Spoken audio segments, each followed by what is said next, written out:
Major general Ziaul Ahsan, ক্ষমতার আড়ালে লুকানো এক ভয়াবহ অধ্যায়। গুম আর ক্রসফায়ারের নামে রাষ্ট্রযন্ত্র যখন সন্ত্রাসে রূপ নেয়, তখন তার পিছনে থাকে কিছু মানুষের নির্মম পরিকল্পনা।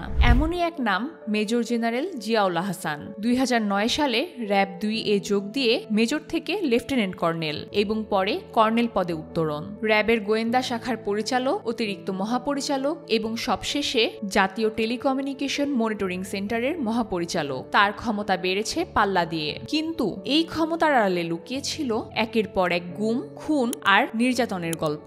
বিএনপির নেতা ইলিয়াস আলী কিংবা চৌধুরী আলম, গুম হওয়া শত শত মানুষ, তাদের ভাগ্যে কি ঘটেছিল আজও তা অজানা। অভিযোগ উঠেছে এসব নিখোঁজের মূল কারিগর ছিলেন জিয়াউল আহসান, আর তার সহযোগিতা করতেন তারই শিষ্য অতিরিক্ত এসপি আলিপ উদ্দিন। র্যাবের পোশাকের বদলে সাদা পোশাকে অভিযানের নামে মানুষকে তুলে নিয়ে যাওয়া হতো। পরে তাদের দেখা যেত হয় গুমের অন্ধকারে, নয়তো ক্রসফায়ারের মৃতদেহ হিসাবে। জঙ্গি দমনের নামে ধর্মভীরু আলেমদের ধরে নিয়ে নির্যাতন, 7 খুন ঘটনার অভিযুক্তদের র্যাব থেকে বদলির পর আবারও র্যাবে ঢুকানো। এভাবেই আলিপ উদ্দিন হয়ে উঠেছিলেন জিয়াউলের বিশ্বস্ত সহচর। তার নৃশংস কর্মকাণ্ডের জন্য তাকে তার সহকর্মীরা ডাকতেন জল্লাদ নামে। গুম কমিশনের অনুসন্ধানে উঠে এসেছে আরো ভয়াবহ সব তথ্য।